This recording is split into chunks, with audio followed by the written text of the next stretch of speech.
बिस्मिल्लाहिर्रहमानिर्रहीम। अस्सलाम वालेकुम। आप देख रहे हैं अलिफ न्यूज़ और मैं हूं आपके साथ माजिद अली। शामिल करते हैं आज की खास खबरें।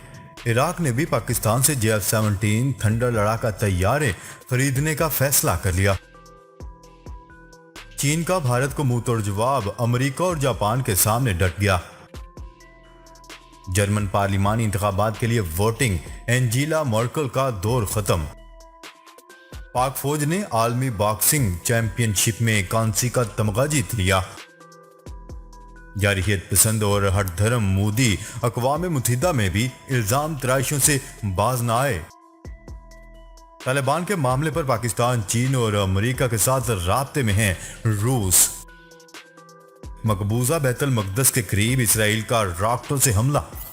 पाकिस्तान और दुनिया भर की खबरों से बाखबर रहने के लिए अलिफ न्यूज़ को सब्सक्राइब कर लें और बेल आइकन को क्लिक करना ना भूलिएगा। नाजरीन, अपनी आरा का इजहार कमेंट सेक्शन में लाजमी कीजिएगा। हेडलाइंस आपने जानी, और बढ़ते हैं खबरों की तफसीलात की तरफ। इराक ने भी पाकिस्तान से JF-17 थंडर लड़ाका तैयारे खरीदने का फैसला कर लिया। न्यूज़ रिपोर्ट के मुताबिक पाकिस्तान ने अपनी दफाई सनत के हवाले से चंद ही रोज़ में एक और बड़ी कामयाबी हासिल कर ली। रिपोर्ट के मुताबिक इराक ने भी पाकिस्तान से JF-17 थंडर जंगी तैयारों की खरीदारी का फैसला कर लिया है। इराक पहला अरब इस्लामी मुल्क है जो पाकिस्तान से जंगी तैयारे खरीदेगा। बताया गया है कि इराक ने काफ़ी अरसा कबल पाकिस्तान और चीन के इश्तराक से तैयार करदा JF-17 थंडर ब्लॉक 3 जंगी तैयारों की खरीदारी में दिलचस्पी का इजहार किया था। अब इस हवाले से संजीदा पेशरफ्त भी सामने आई है। इराक की वजारत दिफा के वफ्द ने हाल ही में पाकिस्तान का दौरा किया था। इस दौरे के दौरान ही JF-17 थंडर जंगी तैयारों की खरीदारी से मुतल्लिक दफाई मुआहदे के मामला तय पाए।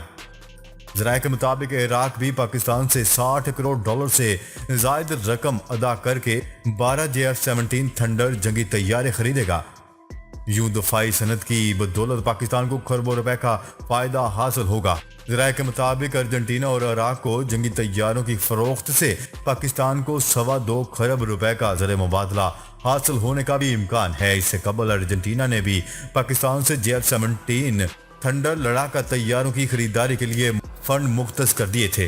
अर्जेंटीना की जानिब से पाकिस्तान से कुल 12 ब्लॉक 3 JF-17 थंडर जंगी तैयारे खरीदे जाएंगे। इस मकसद के लिए अर्जेंटीना की हुकूमत ने $66 करोड़ से जायद के फंड मुख्तस कर दिए हैं। अर्जेंटीना की पार्लियामेंट से तैयारों की खरीदारी के फैसले की मंजूरी मिलने के बाद तैयारों को हासिल करने का अमल बाकायदा तौर पर शुरू कर दिया जाएगा। इस पेशरफ्त को दफाई माहिरीन की जानिब से पाकिस्तान की दफाई सनत के लिए बहुत बड़ी कामयाबी करार दिया जा रहा है।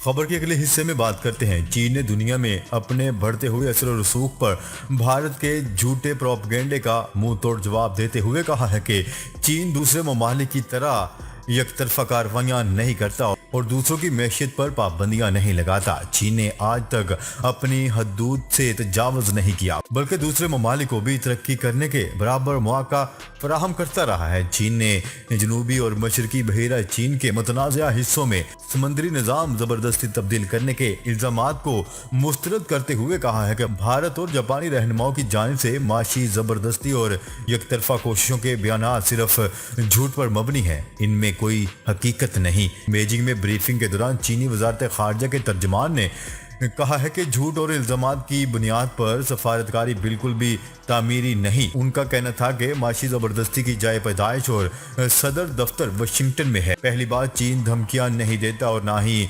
तजारती पाबंदियां आयद करता है। दूसरी बात यह है कि चीन अपनी हदूद से तजावुज नहीं करता। जबकि तीसरी बात यह है कि चीन मुख्तलिफ ममालिक में कंपनियों को बिला वजह दबाता नहीं। किसी भी सूरत में माशी जबरदस्ती का इल्जाम चीन पर आयद नहीं किया जा सकता।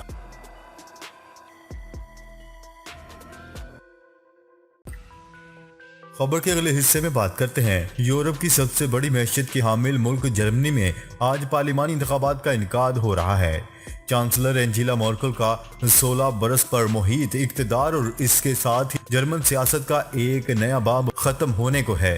जर्मनी में आज बरोज़े एतवार पार्लिमानी इंतखाबात के हवाले से वोटिंग का सिलसिला जारी है। वोट डालने का अमल मकामी वक्त के मुताबिक सुबह 8 बजे से शुरू हुआ। मुल्क भर में लगभग 28,000 पोलिंग स्टेशन पर वोटिंग की जा रही है और 6.5 लाख रजाकार इन स्टेशन पर खिदमात सर अंजाम दे रहे हैं।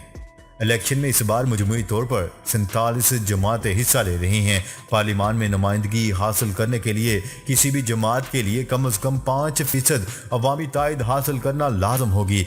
इस इलेक्शन में 60.4 मिलियन अफराद वोट डालने के अहल हैं। जर्मन इलेक्टोरल सिस्टम जरा मुख्तलिफ तरीके से काम करता है। आज बराह रास्त चांसलर का इंतखाब नहीं होगा बल्कि वोटर पार्लियामान के अरकान चुनेंगे।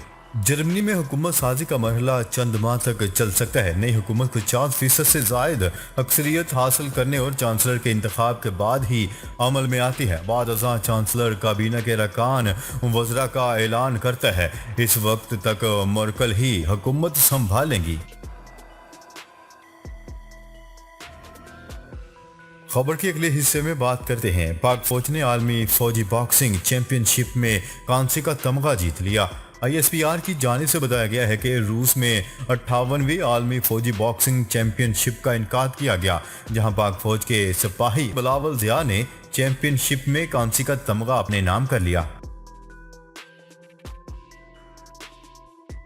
खबर के अगले हिस्से में बात करते हैं। भारत में अक़लियतों के लिए ज़मीन तंग करने और मकबूजा कश्मीर में इंसानी हकूक़ की संगीन खिलाफ वर्जियों में मुलव्वस वज़ीर आज़म नरेंद्र मोदी अक़वाम मुत्तहिदा की जनरल असम्बली के इजलास से खिताब में जब पाकिस्तान पर बेसरोपा इल्ज़ाम तराशियाँ कर रहे थे तो हाज़रीन और सामेईन इस अदाकारी पर जेर लब मुस्कुराए बगैर न रह सके। आलमी खबरसां इदारे की रिपोर्ट के मुताबिक भारतीय वज़ीर आज़म नरेंद्र मोदी ने अक़वाम मुत्तहिदा की जनरल असम्बली के इजलास में अफगानिस्तान में पैदा होने वाली सूरत हाल पर तशवीश का इजहार करते हुए एक बार फिर पाकिस्तान पर झूठे बेबुनियाद इल्ज़ाम आयद किए। भारतीय वज़ीर आज़म ने अफगानिस्तान में अपनी खुफिया एजेंसी रा के एहलकारों की मौजूदगी और वहाँ से पड़ोस ममालिक में मुदाखलत और दहशत गर्दी की कार्रवाइयों से न सिर्फ मुकर गए बल्कि उल्टा चोर कोतवाल को डांटे के मुसदाक तमाम इल्ज़ामात पाकिस्तान पर धर दिए। अक़वाम मुत्तहिदा के रुकन ममालिक इस इंतजार में ही रहे कि मोदी जी काले कवानीन के जरिए मकबूजा कश्मीर की खुसूसी हैसियत ख़त्म करने और इसे तकसीम करने, बुनियादी हकूक़ मुअत्तल करने और पूरी वादी को अमलन कैद खाने में तब्दील करने पर नदामत का इजहार करेंगे। लेकिन भारतीय वज़ीर आज़म नरेंद्र मोदी अखलाकी कदरों से आरी निकले। हट धर्मी, द्रोहगोई और इल्ज़ाम तराशियों पर मबनी इस खिताब में कुछ भी ऐसा नहीं था तो आलमी क़यादत को अपनी जाने मुतवज्जा कर सकता। इसके बरक्स वज़ीर आज़म इमरान खान की तकरीर पिसी हुई महरूम कौमों की तर्जमान तकरीर थी, जिसे दोस्त और दुश्मन सब ने ही सराहा। खबर के अगले हिस्से में बात करते हैं। रूस के वज़ीर ख़ारजा सरगई लारूफ का कहना है कि उनका मुल्क अफगानिस्तान में तालिबान के मामले पर पाकिस्तान, चीन और अमेरिका के साथ राब्ते में है। गैर मुल्की खबरसां एजेंसी की रिपोर्ट के मुताबिक न्यूयॉर्क में मीडिया ब्रीफिंग और अक़वाम मुत्तहिदा की जनरल असम्बली से खिताब के दौरान रूस के वज़ीर ख़ारजा ने कहा है कि अमेरिका और इसके इत्तेहादी मौजूदा दौर के मसाइल को हल करने के लिए अक़वाम मुत्तहिदा की अहमियत को मुसलसल कम करने की कोशिश में हैं।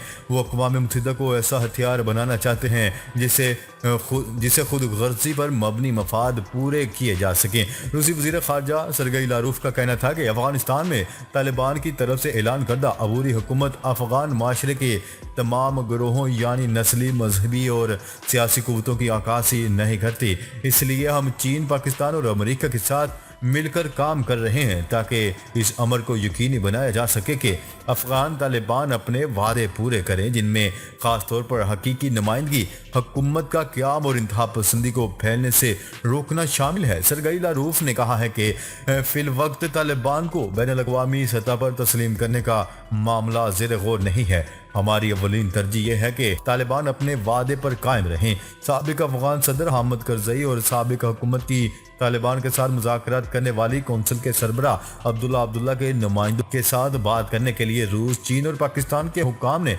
कतर और काबुल का दौरा किया है।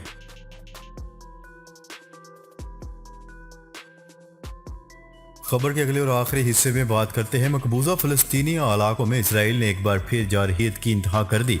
मासूम फलस्तीनियों का मुहासरा करके फायरिंग की और रॉकेट बरसाए, 4 फलस्तीनी शहीद हो गए। मगरबी किनारे में होने वाली इन झड़पों में मुतअद्दिद फलस्तीनी जख्मी भी हो गए हैं। इसराइल बाज न आया, मगरबी किनारे के मुतअद्दिद इलाकों पर सुहूनी फोर्सेज ने फिर हमले शुरू कर दिए। मकबूजा बैतुल मुकद्दस के करीब इसराइली फौजियों ने हमला करके फलस्तीनियों को शहीद किया। मगरबी किनारे के शहर जनीन के करीब इसराइली फौज ने एक मकान को भी निशाना बनाया। इसराइली फौज ने बैत अनान के इलाके खला अलैन का मुहासरा करके शदीद फायरिंग की और रॉकेट बरसाए। मगरबी किनारे में होने वाली इन झड़पों में मुतअद्दिद फलस्तीनी जख्मी भी हो गए। इसराइली फौज ने जनूबी बैतुल लहम से 3 नौजवानों को गिरफ्तार भी कर लिया। आलमी खबरसां एजेंसी की रिपोर्ट के मुताबिक इसराइल और हमास के दरमियान मगरबी किनारे में भी तसादम हुआ।